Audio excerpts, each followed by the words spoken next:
ज्योति लाइफको लाभांश संशोधन बढ्यो बोनस। ज्योति लाइफ इन्सुरेन्स कम्पनी लिमिटेडको लाभांश संशोधन भएको छ।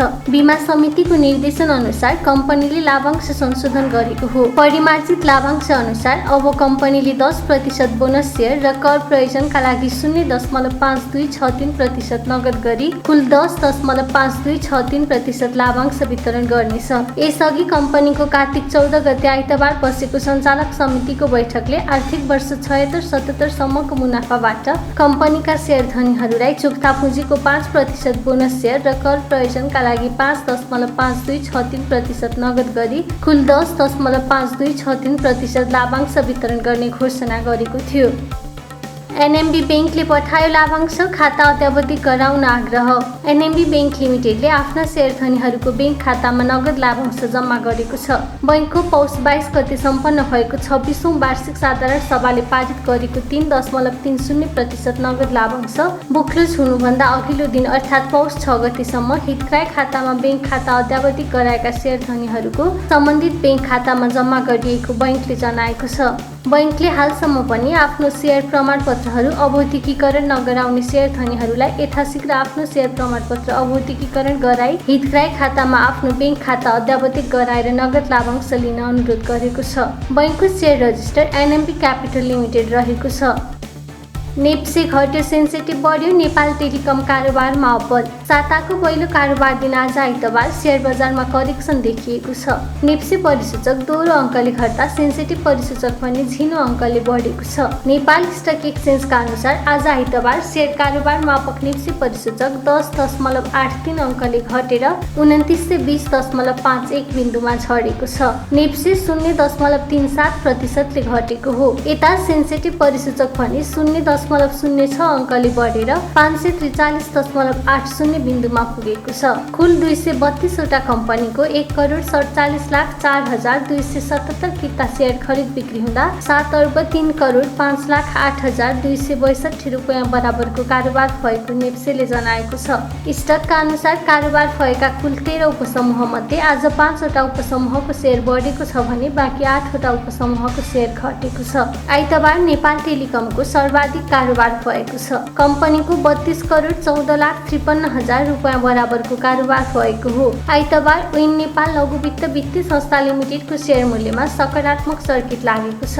संस्थाको शेयर मूल्य 10%ले बढेर 914 रुपियाँ 10 पैसा पुगेको छ। यस दिन बुद्धभूमि नेपाल हाइड्रो पावरको शेयर मूल्य पनि 9.98%ले बढेर 348 रुपियाँ 10 पैसा पुगेको छ। आज सामलिङ पावर कम्पनी लिमिटेडको शेयर मूल्य सबैभन्दा धेरै घटेको छ। कम्पनीको शेयर मूल्य 6.69%ले घटेर प्रति किता 683 रुपियाँमा झरेको छ। आशा लघुवित्तले पठाए बोनस शेयर अभौतिकीकरण गराउन आग्रह।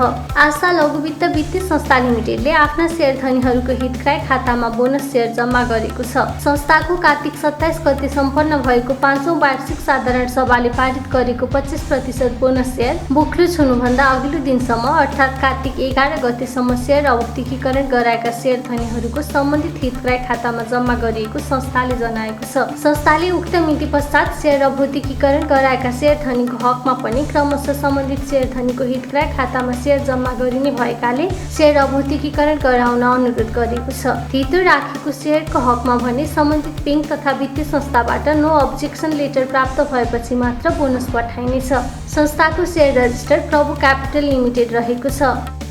नेप्सेमा 4,07,000 किता बोनस सूचीकृत। नेपाल स्टक एक्सचेन्ज नेप्सेमा आज आइतबार एक कम्पनीको बोनस शेयर सूचीकृत भएको छ।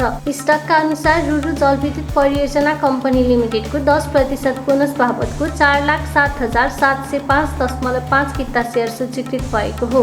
कम्पनीले आर्थिक वर्ष 77-78 को मुनाफाबाट चुक्ता पुँजीको 10% बोनस शेयर र 0.5263% नगद लाभांश वितरण गर्ने प्रस्ताव गरेको थियो। उक्त प्रस्तावित लाभांश असोज 16 गते हात्तीसार स्थित कम्पनीको रजिस्टर कार्यालयमा सम्पन्न भएको 15औं र 16औं वार्षिक साधारण सभाले पारित गरिसकेको छ। पिपुल्स पावरले राख्यो साधारण सभा सञ्चालक समिति पूर्ण गर्ने। पिपुल्स पावर कम्पनी लिमिटेडले वार्षिक साधारण सभा बोलाएको छ। कम्पनीको माघ 7 गते शुक्रबार बसेको सञ्चालक समितिको बैठकले गरेको निर्णय अनुसार कम्पनीको 5औं वार्षिक साधारण सभा माघ 29 गते शनिबार कम्पनीको रजिस्टर कार्यालय काठमाडौँमा बिहान 11 बजेदेखि सुरु हुनेछ। सभामा सञ्चालक समितिको प्रतिवेदन उप छलफल गरी पारित गर्ने, लेखा परीक्षकको प्रतिवेदन सहित आर्थिक वर्ष 77-78 को वित्तीय विवरणहरू पारित गर्ने, लेखा परीक्षण समितिको सिफारिस अनुसार आर्थिक वर्ष 78-79 का लागि लेखा परीक्षकको नियुक्ति गर्ने र निजको पारिश्रमिक निर्धारण गर्ने लगायतका प्रस्तावहरू पारित गरिनेछ। सभामा सञ्चालक समिति पूर्ण गर्ने र सो कार्यका लागि सञ्चालक समितिलाई अख्तियारी प्रदान गर्ने प्रस्ताव पनि पारित गरिनेछ। नानी बाबु खरेल भन्छन्, युवाहरूले पार्टी गर्ने र डेटिङ जाने पैसा बचाएर सेयरमा लगानी गरे भविष्य सुन्दर बन्छ। बजारका पुराना लगानीकर्ता नानी बाबु खरेलले अहिलेका युवाहरूले पार्टी, रमाइलो र डेटिङमा गर्ने खर्चलाई कम गरेर सेयरमा लगानी गर्ने बानीको विकास गरेमा उनीहरूको भविष्य सुन्दर हुने बताएका छन्। अर्थसंसार.com को साप्ताहिक कार्यक्रम लगानीकर्ताको आवाजमा कुराकानी गर्दै उनले भने, अहिलेका युवाहरू आर्थिक उपार्जनका काममा भन्दा पनि पार्टी गर्न र रमाइलो गर्नमा बढी आकर्षित हुने देखियो। अब युवाहरूले त्यस्तो खर्चहरू घटाएर सेयरमा लगानी गर्ने बानीको विकास गर्नुपर्छ, जसले गर्दा उनीहरूको भविष्यलाई राम्रो हुन्छ र उच्च शिक्षाका लागि समेत सहयोग पुग्नेछ। मैले साथीहरूलाई के भन्छु भने, तपाईँहरूको 10 किताब छ भने भोलिपल्ट 12 किताबहरू आउँछ वर्ष दिनमा, तपाईँहरूको अन्त खर्च गर्ने पैसा त्यहाँ बच्छ। म विद्यार्थी स्कुलमा पनि गएर म विद्यार्थीहरूलाई कलेक्सन गरेर भन्छु, भाइहरू तिमीहरू चाहिँ नि गर्लफ्रेन्ड बोयफ्रेन्ड भनेर दुनियाँ तिमीहरू अङ्कमाल गरेर हिँड्छौ, बेलुका गएर होटलमा गएर रेस्टुरेन्टमा बस्छौ, अनैतिक चुरो खाने होइन, सुर्ती खाने, गाँजा खाने, दुनियाँ दिमाग गर्छौ, पैसा मासिन्छ। तिमीले ट्युसन पढाए पैसा पनि त्यही खर्च हुन्छ। त्यसले गर्दा तिमीहरूले 10 किता 1000 महिनामा बचाऊ, 10 किता आइपिओ भर। त्यो 10 किताले तिमी डिग्री गर्दाखेरिमा तिम्रो ठुलो धनराशि तिम्रो सहयोग हुन्छ। तिमीले चाहिँ के छ भने गर्लफ्रेन्ड बोकेर हिँड्ने आवश्यक पर्दैन। त्यो झगडालु, गाँजा खाने, चरेस खाने, जुवा खाने तिनीहरूसँग तपाईँको सङ्गत गर्नु पर्दैन। मलाई 1000 भएदेखि भोलिको आइपिओ पर्दैछ भनेर त्यहाँ इन्ट्रेस्ट लाग्छ। त्यसले गर्दा थोपाले चाहिँ खोल्सा कुवा भन्छ, त्यसले खोलाले पनि पछि गएर बग्दै गएर सागरमा मिसिन्छ, सागर बन्छ भने चाहिँ तपाईँहरूले 10 किताबबाट बनाउँदै जानुभयो भने वर्ष दिनमा 100 किताब बनाउनु भयो भने अर्कोपल्ट बाबाआमाले ट्युसन पढ्न दिएको 10,000 छ भने 100 किताब अर्को सेयर किन्नु भने 200 किताब हुन्छ। मैले 200 किताब हुन्छ। तपाईँले अब कोहीसँग बसेर ड्रिङ्क गर्न मन लाग्यो भने ड्रिङ्क गर्नु भएन, मेरो भोलि 2टा आइपिओ हर्दिनु पर्ने हुन्छ। त्यसरी बचाउने भने म कलेजमा गएको छु, भद्रकाली आर्मी ब्यारेकमा गएको छु होइन। कलेजका विद्यार्थीहरूले मलाई चाहिँ एउटा चाहिँ तपाईँले चाहिँ तपाईँको चाहिँ अलिकति हिन्ट्समा हामीलाई दिनुहोस्। एउटा चाहिँ हामीले प्र्याक्टिकलको हामीले गरेर ल्याउनु भएको छ सरले, तपाईँले हामीले भिडियोबाट तपाईँले यसरी गर्नुपर्छ भनेर कलेजका विद्यार्थीहरू आएर मगा पनि गरिरहेको छन्, डिग्री गरेर आउने विद्यार्थीहरू।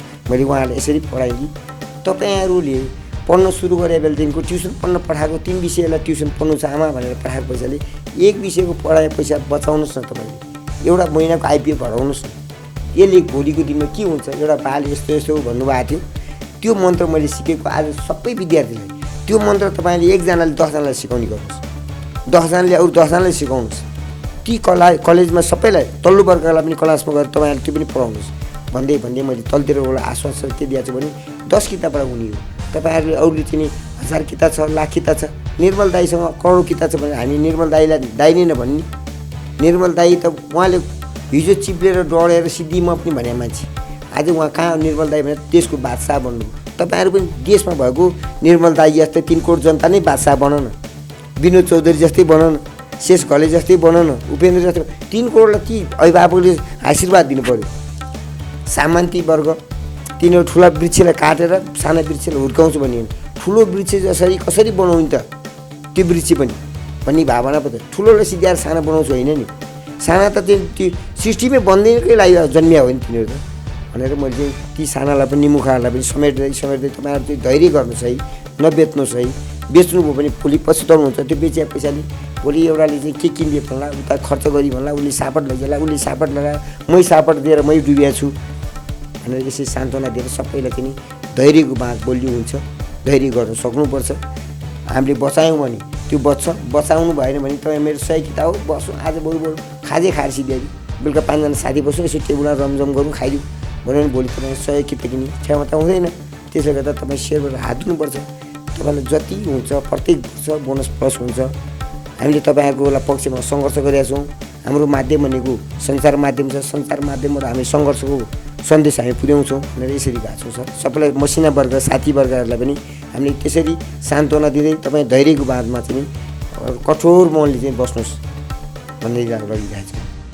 300ले घट्यो सुनको भाव, 10 रुपियाँले घट्यो चाँदी। आइतबार सुनको मूल्य तोलामा 300 रुपियाँले घटेर प्रति तोला 93,500 रुपियाँ कायम भएको छ। आज चाँदीको मूल्य पनि तोलामा 10 रुपियाँले घटेर प्रति तोला 1,315 रुपियाँ कायम भएको नेपाल सुन चाँदी व्यवसाय महासङ्घले जनाएको छ।